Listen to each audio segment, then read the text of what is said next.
নমস্কাৰ জেআৰজি ব্লগলৈ পুনৰবাৰ সকলোকে স্বাগতম জনাইছোঁ। আজি আমি আলোচনা কৰিবলৈ লৈছোঁ মুখ্যমন্ত্ৰী মহিলা উদ্যমিতা অভিযান সম্পৰ্কত। মুখ্যমন্ত্ৰী মহিলা উদ্যমিতা অভিযানৰ ফৰ্ম ফিল আপ ইতিমধ্যে চলি আছে আৰু লাষ্ট ডেট কেতিয়া সেই সম্পৰ্কত আপোনালোক বহুতেই গম পাইছে, কিন্তু বহুতে এতিয়াও কমেণ্ট কৰি আছে লাষ্ট ডেট কেতিয়া। লাষ্ট ডেট 3, 4 আৰু 5 মাৰ্চ, মানে 3, 4, 5 মাৰ্চৰ ভিতৰত আপোনালোকে আপোনালোকৰ ফৰ্মসমূহ আপোনালোকৰ স্থানীয় যি ভিঅ' মানে ভিলেজ অৰ্গেনাইজেশ্যন মানে গ্ৰাম্য সংগঠন বা CLF মানে ক্লাষ্টাৰ লেভেল ফেডাৰেশ্যন মানে মণ্ডল সংগঠনৰ হাতত জমা দিব লাগিব। ইয়াৰ উপৰিও আপোনালোকে এই ফৰ্মসমূহ আপোনালোকৰ উন্নয়ন খণ্ডতো জমা দিব পাৰে। সেইখিনি সম্পৰ্কত ইতিমধ্যে মই আগতে আলোচনা কৰিছোঁ, গতিকে আপোনালোকে আগৰ ভিডিঅ'খিনি চাব, তাত সম্পূৰ্ণ তথ্যখিনি পাব। লগত আপোনালোকে কি কি গাঁঠি দিব সেই সম্পৰ্কতো আপোনালোকক ইতিমধ্যে কোৱা হৈছে।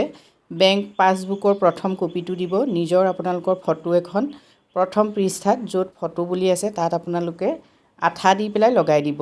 আৰু দুখন ফটো যিহেতু আপোনালোকে গছপুলি ৰোপণৰ দিব লাগিব, আৰু একেটা গছপুলি দিবনে বেলেগ বেলেগ দিব, যিহেতু দুয়োটা গছপুলি আপোনালোকে বেলেগ বেলেগে ৰোৱা দেখুৱাব লাগিব, গতিকে দুখন ফটো দুটা গছপুলিৰ পৰা দিব।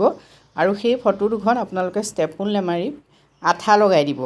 তাৰপিছত আপোনালোকে দিব লাগিব বিজনেছ প্লেন। বিজনেছ প্লেনখনত আপোনালোকে নিজৰ চহীটো কৰিবলৈ নাপাহৰিব।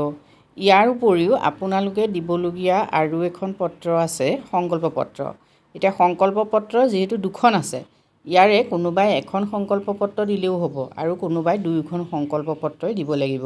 কণ্ডিশ্যন অনুসৰি যিহেতু সংকল্প পত্ৰকেইখন দিব লাগে, মানে যাৰ কন্যা সন্তান আছে 1 পৰা 14 বছৰৰ ভিতৰত, সেইসকলে এখন সংকল্প পত্ৰত চহী কৰিব লাগিব। আৰু যিসকল এইখিনি গাইডলাইনছৰ আওতাত নপৰে তেওঁলোকে চহী নকৰিলেও হ'ব।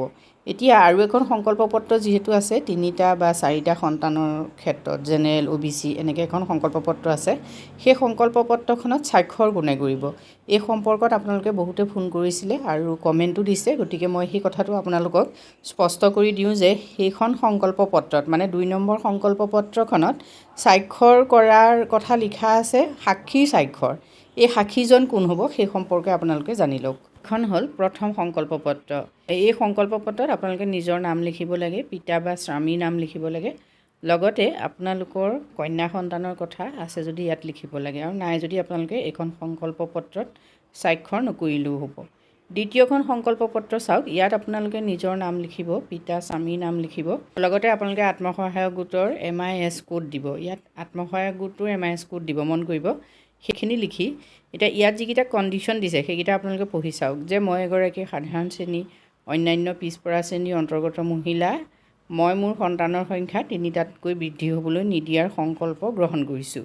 যদি ইতিমধ্যে মোৰ 3টা সন্তান জন্ম হোৱা নাই, তেন্তে মই মোৰ সন্তানৰ সংখ্যা 2টাতে সীমিত ৰাখিবলৈ প্ৰচেষ্টা কৰিম। এই ক্ষেত্ৰত মোৰ স্বামীৰ সন্মতি আছে। তাৰপিছত মই এগৰাকী অনুসূচিত জাতি, অনুসূচিত জনজাতি, মৰাণ সম্প্ৰদায়, মটক সম্প্ৰদায়, চাহ জনজাতিৰ অন্তৰ্গত মহিলা, মই মোৰ সন্তানৰ সংখ্যা 4টাতকৈ বৃদ্ধি হ'বলৈ নিদিয়াৰ সংকল্প গ্ৰহণ কৰিছোঁ। যদি ইতিমধ্যে মোৰ 4টা সন্তান জন্ম হোৱা নাই, তেন্তে মই মোৰ সন্তানৰ সংখ্যা 3টাত সীমিত ৰাখিবলৈ প্ৰচেষ্টা কৰিম। এই ক্ষেত্ৰত মোৰ স্বামীৰ সন্মতি আছে। মই ঘোষণা কৰোঁ যে ওপৰৰ উল্লিখিত যিকোনো তথ্য ভুল বুলি প্ৰমাণিত হ'লে চৰকাৰৰ পৰা লাভ কৰা ধন উভতাই দিয়াৰ বাবে মই দায়বদ্ধ হ'ম। যিসকল এইখিনি কণ্ডিশ্যনৰ আওতাত পৰিছে তেখেতসকলে এই কথাখিনিৰ বাবে আপোনালোকে যিটো সংকল্প গ্ৰহণ কৰিছে, গতিকে আপোনালোকে ইয়াত সংকল্প পত্ৰত চাওক, মোৰ উপস্থিতিত আবেদনকাৰীয়ে এই তাৰিখটো আপোনালোকে উল্লেখ কৰিব, কি তাৰিখে সত্য ঘোষণা কৰি স্বাক্ষৰ কৰিলে, ইয়াত আপোনালোকে তাৰিখ উল্লেখ কৰিলে, আৰু সাক্ষীৰ স্বাক্ষৰ। এতিয়া চাওক এই সাক্ষীৰ স্বাক্ষৰটো কোনে দিব, যিহেতু বহুতত এনেকুৱাও হৈছে যে ঘৰৰ গাৰ্জেণ্টে মানে ধৰি লওক পত্নীয়ে ফৰ্মখন ফিল আপ কৰিছে, স্বামীয়ে স্বাক্ষৰ দিছে। কথাটো কিন্তু তেনেকুৱা নহয়। পত্নী ইয়াত যিহেতু SHG কথাই আহিব, গতিকে আপুনি যিটো SHGৰ পৰা দিব ফৰ্মখন, সেই SHGটোৰ সভানেত্ৰী সম্পাদিকাই ইয়াত সাক্ষীৰ স্বাক্ষৰ কৰিব পাৰে। লগতে যদি আপুনি SHGৰ সদস্যা তেতিয়াহ'লে সভানেত্ৰী সম্পাদিকা, যদি আপুনি VOৰ সদস্যা তেতিয়াহ'লে VOৰ সভানেত্ৰী সম্পাদিকাই দিব পাৰে। কিন্তু তাত আৰু এটা কথা আছে, যিহেতু প্ৰতিগৰাকী মহিলাই মানে VOৰে হওক CLFৰে সদস্যা নহওক, তেওঁলোক কিন্তু প্ৰথম কি হৈছে নিজৰ এটা SHGৰ সদস্যা হয়। গতিকে তেওঁলোকে প্ৰতিগৰাকীয়ে নিজৰ SHGৰ যিসকল সভানেত্ৰী সম্পাদিকা থাকিব তেওঁলোকৰ পৰা এই চহীটো ল'ব পাৰে। এতিয়া সভানেত্ৰী সম্পাদিকাই কাৰ পৰা এই স্বাক্ষৰটো ল'ব, সেইটো এটা প্ৰশ্ন। সভানেত্ৰী সম্পাদিকাই ভিঅ'ৰ সভানেত্ৰী সম্পাদিকাৰ পৰা স্বাক্ষৰ ল'ব।